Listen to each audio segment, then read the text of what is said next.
What is up, man? Welcome back to another YouTube video. Sa video na to, pag-uusapan natin yung 10, okay? Top 10 na red flags na kailangan mong makita sa babae bago ka makipag-commit sa isang exclusive relationship sa kanya. Pag sinabi kong red flags, ito yung mga non-negotiables.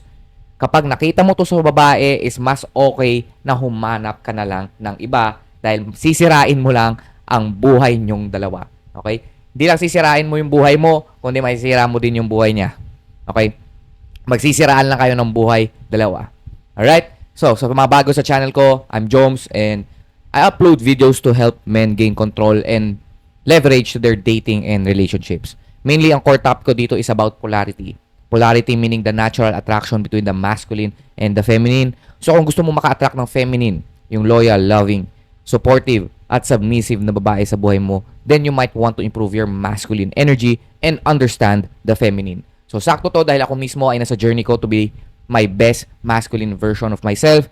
So, sinishare ko sa channel ko yung mga natutunan ko as my life goes by.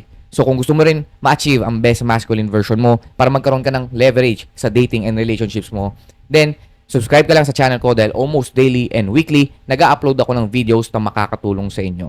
So, back to the video. Here are the top 10 red flags for women. So, itong red flags na to, itong listahan na to is, for me, ito na talaga yung non-negotiable nyo. Once na nakita nyo to sa babae, out na agad. Okay? X na agad siya. Tanggalin nyo na agad siya sa listahan nyo. Move on to another girl na. Okay? Again, these are non-negotiables. Non-negotiables, ibig sabihin, kapag nakita mo to sa babae, wag mo na i-rationalize, wag ka na magdahilan. Okay? Na, maganda naman siya. Kasi ganito naman siya. Again, these are non-negotiables. Never negotiate this to yourself. Wag mo nga hayaang tawag doon? Wag mo nga hayaan na makipagrelasyon ka sa ganitong klaseng babae. Also, kapag nakita mo tong non-negotiables na to, again, these are almost permanent. Okay? Wala kang magagawa in order for you to fix that girl. Pag nakita mo tong non-negotiable na to, huwag kang magpaka-superhero. Okay na? Tayo na, nakita ko yung red flag na to. Hindi, kaya ko siyang i-fix.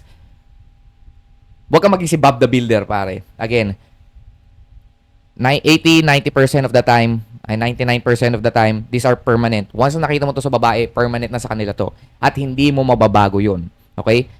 Ang makapagpababago lang sa kanila, ang makakapagpabago lang sa kanila ay yung sarili nila at wala kang control doon. Okay? So, unahin natin. So, itong red flags na to are, this will indicate yung lack of maturity and stability ng isang babae na requirement para magkaroon kayo ng long-term healthy relationship. Okay? Number one red flag sa mga babae is, number one is dishonesty and deceitful behavior. Ito yung mga babaeng mahilig magsinungaling. Puro half-truths lang ang sinasabi sa inyo. Meron siyang deceitful behavior. Ibig sabihin, nagpe-perform siya palagi. Alam mo yun, yung mabalat kayo. Yung nanloloko, ganyan. So, pag nakita mo to sa isang babae, again, hindi mo dapat to tinotolerate. Mamba out ka na agad, boys. So, makikita mo to mga behavior na to sa dating stage pa lang. Okay? Kaya nga dapat, sinasabi ko sa inyo, kapag nakikipag-date kayo sa babae, ang goal nyo doon is to know her nature. Ibig sabihin kung ano yung mga behaviors niya, ano yung mga principle, ano yung mga values niya, ano yung alignment, tsaka yung alignment niya towards sa buhay mo. So, pag nakita mo to, meron siyang dishonesty and deceitful behavior, out ka na agad. That's why sabi ko sa inyo, patagalin nyo ang dating stage. Kailangan makilala nyo talaga yung babae.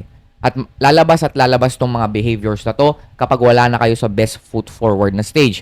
Yung parang honeymoon stage ng dating stage. Yung pareho kayong nasa high, ganyan. Pareho kayong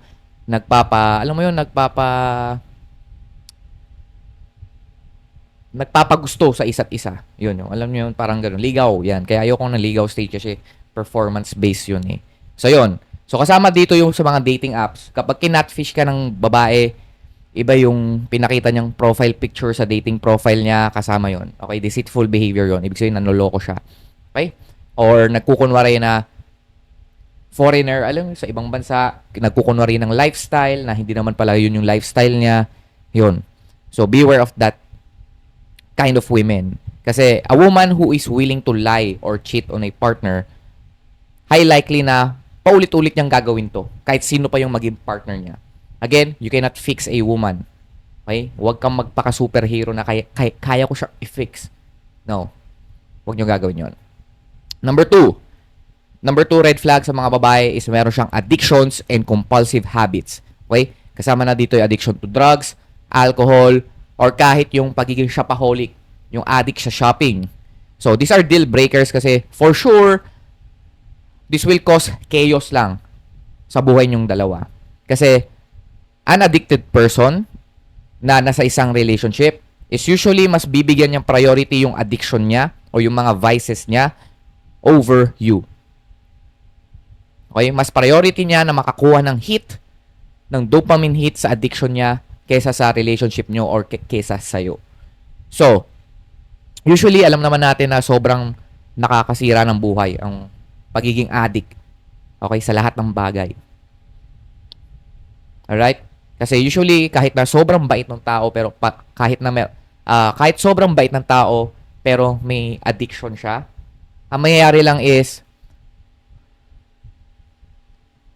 kaya nilang maging manipulators or kaya nilang magsinungaling sa'yo para lang makuha yung dopamine hit sa addictions nila. Okay? Kaya ka nilang i-manipulate, kaya ka nilang i-gaslight para lang makuha yung hit ng addictions nila. So that's why beware of women na merong addictions, kahit anong addiction yan, kapag sobrang unhealthy na nung addiction na yun. So that's why screen women, qualify them habang nagde-date kayo. Alright? Number three red flag para sa mga babae is emotional instability at merong high drama tendencies. Ito yung mga babaeng drama queen. Okay? Sobrang hilig sa drama. Okay? Ang tawag dito is meron silang borderline personality disorder. At kapag nagpapasok ka ng ganyang babae sa buhay mo, para ka na lang rin naghukay ng puntod mo. So, ganun siya. So, paano mo malalaman kapag merong drama queen or borderline personality disorder ang babae is number one, kapag sobrang grabe ng mood swings. Yung kanina masaya lang siya, tapos ngayon sobrang galit na. Yasin yung parang sobrang opposite. Sobrang extreme yung mood swings niya. Number two is yung nambibintang. Yung bigla ka na lang pagbibintangan. Okay? Alam mo yun, yung sobrang seryoso na bintang. Pagbibintangan ka sa mga bagay na hindi mo naman ginawa. Number three is sobrang reactive kahit sa mga sobrang minor na bagay. Kunwari, nalaglag lang yung natabig lang ng konti yung kape niya, natapon ng onte. Tapos sobrang nag-hysterical. biglang nagwala. So, yun. Yun, mag-ingat kayo doon. And also, lastly, ito yung tinatawag nating merong dream state. Ewan ko kung nangyari na sa inyo ito, alam ko nakikita to sa social media, yung kapag nanaginip yung babae, tapos feeling niya totoo yung panaginip niya, tapos ayun na. Yun yung mga klaseng babae na yung feelings na nararamdaman nila is indisputable facts. Akala nila facts yun. Okay, na kung ano lang yung nararamdaman nila, yun lang yung tama. Okay, at pinaglalaban nila yon. Okay? So, eto sa number 3, lahat ng babae, okay? Lahat ng babae merong toyo. Okay, toyo kasi ito yung emotional instability, tsaka yung high drama. Ito yung toyo Toyo to. Lahat ng babae may toyo. Pero pumili kayo ng babae na kayang i-regulate yung sarili niyang emotions. Etong mga babaeng merong emotional instability o yung borderline personality disorder, ito yung mga babaeng hindi kayang i-regulate yung sarili nilang emotions. So, tanggapin na natin lahat ng babae may toyo talaga yan, guys. Feminine is like a weather. Pabago-bago yung moods, yung feelings kasi sa sa hormones, biologically, ganun na sila. However, humanap kayo ng babae na kayang i-regulate yung i-regulate at i-control ang sarili nilang emotions. Okay? May mga times na pipitik siya, pero kaya niyang maging stable, kaya niyang i-stabilize, kaya niyang i-tune yung sarili niya. Alright? Yun yung hanapin nyo. Next, number 4 na red flag sa mga babae is meron siyang lack of accountability and meron siyang victim mindset. Okay? Madalas niyang ine-externalize yung blame. hindi niya kasalanan, lahat na nangyayari sa kanya kasalanan ng ibang tao. So, if a woman does not or hindi niya kayang mag-take responsibility sa mga choices and decisions niya, usually, biniblame niya yung past niya, yung mga taong nakapaligid sa kanya, yung mga ex niya, o yung ikaw mismo, or biniblame ka niya sa current situation niya ngayon, o sa current sadness, or current depression niya ngayon, then, that's a sign na merong lack of accountability ang isang babae. So, kapag merong lack of accountability ang isang babae, usually ito yung mga babaeng merong victim mindset, na lahat na lang is biktima siya. Okay? Usually, ito yung mga babaeng mahilig mang-gaslight. Na ginagamit niya yung lack of accountability niya. O ginagamit niya tong simptomas ng pagiging, alam mo yun, pagiging victim mindset niya to gain attention while refusing the work to do recovery. Okay? Na, okay, blame lang siya ng blame. Di ko kasalanan yan. So, kahit na sobrang depressed na siya o sobrang sama na ng buhay niya, wala pa rin siyang ginagawa para mag-recover. Okay? Inaantay pa niya na magbago yung environment niya, inaantay pa niya na magbago yung ibang tao bago niya baguhin yung sarili niya. Okay? Kapag may ganyan ang isang babae, umalis ka na. Move on to the next one. Okay? Non-negotiable yan. Number 5 red flag. 5th red flag ng mga babae is nakita mo siya ng kaya niya ng verbal or physical abuse. Okay? Verbal at physical abuse kanya. Okay? Kapag meron ng abuse na nangyayari, verbal or physical abuse, dapat zero tolerance policy tayo doon. Okay? The moment na murahin ka ng babae, the moment na saktan ka ng babae, zero tolerance na tayo doon. Okay? So, kaya sabi ko sa inyo kapag merong verbal abuse, kasi magsisimula yan yung abuse, yung verbal and physical abuse, magsisimula yan sa mga maliliit na bagay. Okay, kunwari naglolokohan kayo. Kasi sinabi niya bigla, ano ba yan? Parang tangang, para ka naman tanga. Okay? Kapag ganon, pwede mo pang palagpasin yon, pero you should call that out. Kasi pag tinolerate mo yon, paulit-ulit niya sasabihin yung tanga, ay okay lang palang sinasabihan tanga tong lalaking to. Okay lang palang ginagago tong lalaking to.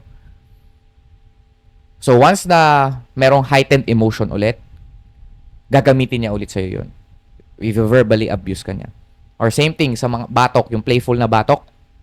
Mari naglolokohan kayo, tapos binatukan ka niya. Kung playful yung batok, pwede mo palagpasin, pero you should call that out. Okay, you should reinforce your boundaries. You should reinforce respect.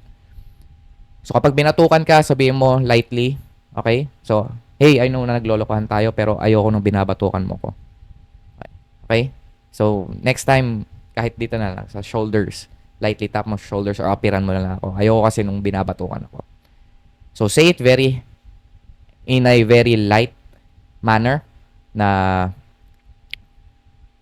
merong assertiveness pa rin. So, para doon, alam niya na hindi mo tinotolerate yung mga ganung bagay. Okay? Pero, kunwari, nagkaroon kayo ng heated argument, tapos nanakit, tapos nag-verbal abuse, for me, ano na yun? Zero tolerance na yun.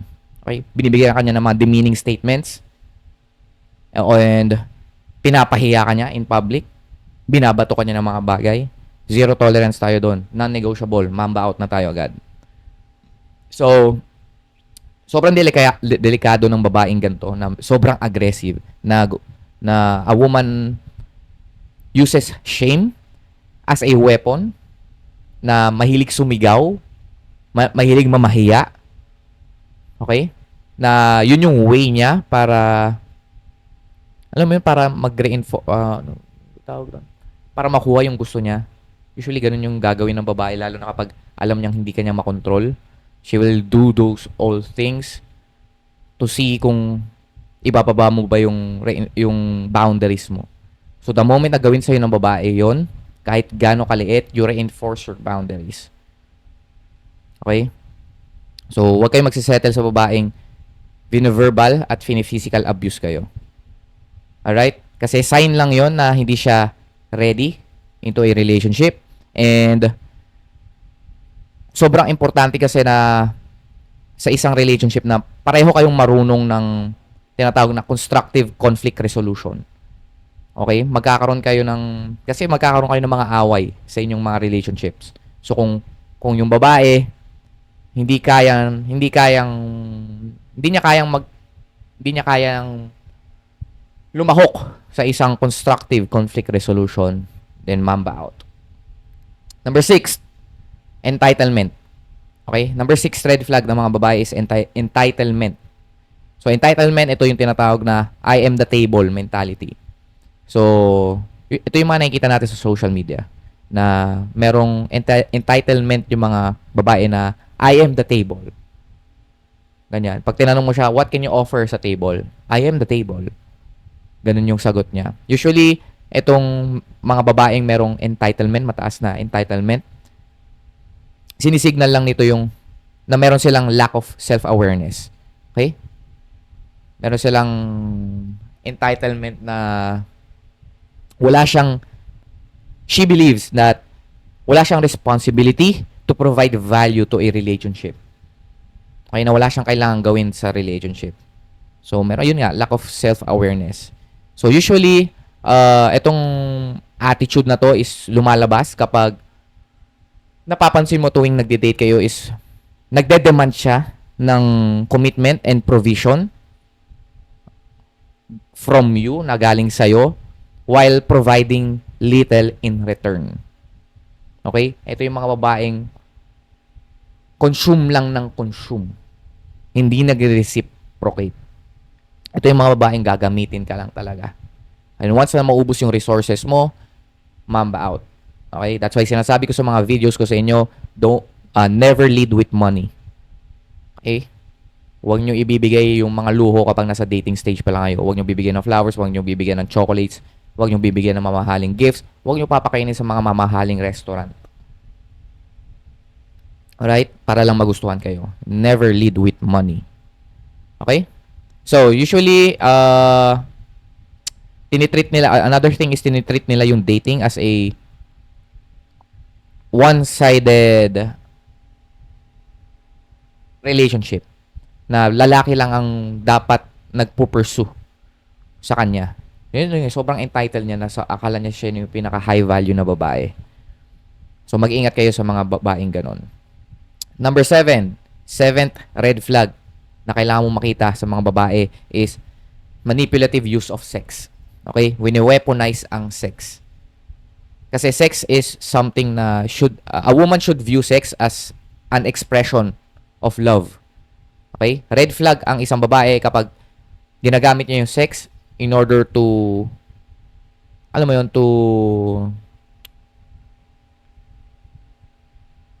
may tawag doon eh. Para sa behavior modification tool. Ginagamit niyo yung sex as a behavior modification tool.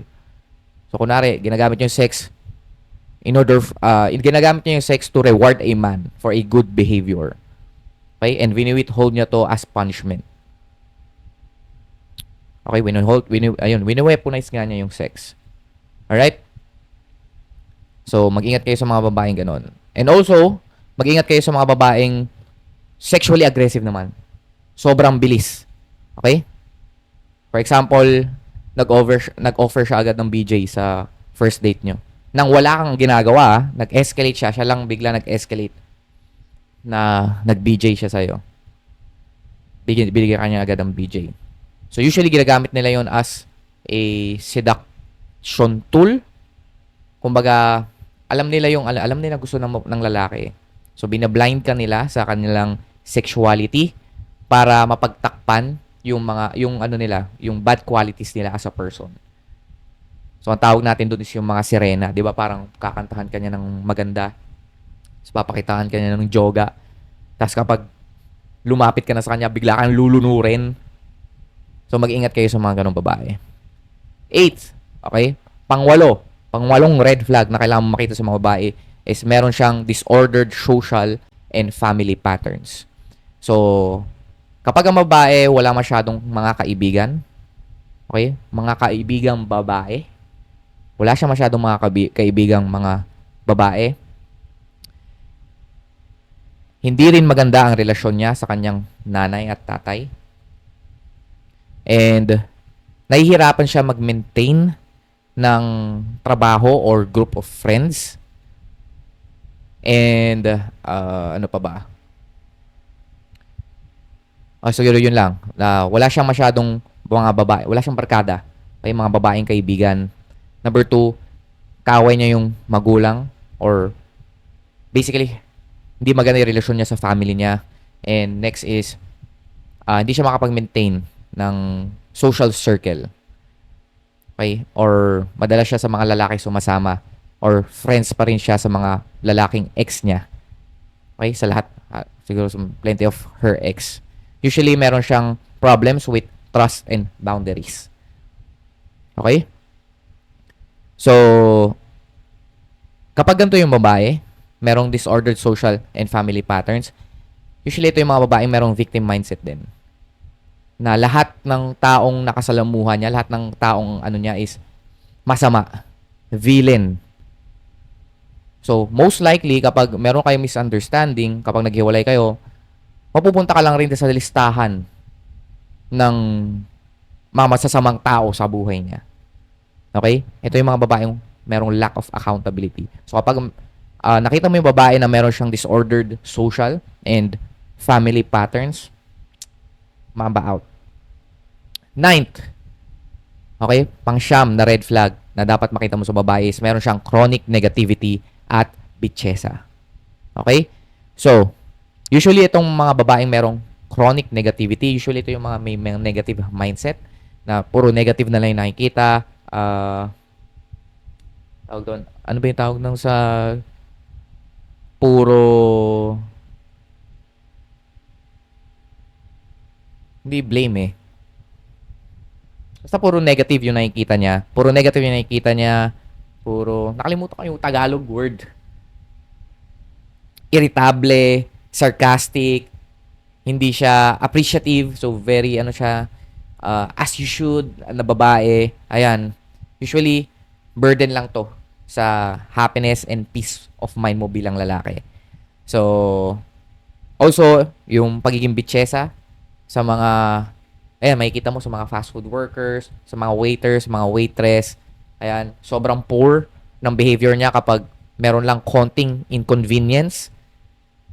Ayan, nagla-lash out na agad. Okay? Or pwede rin, binabackstab niya yung mga kaibigan niya. So, those are the signs na merong chronic negativity and bitchesa yung isang babae. So, kapag ganun, mamba out. Non-negotiable mo dapat yun. Never tolerate. And lastly, number 10,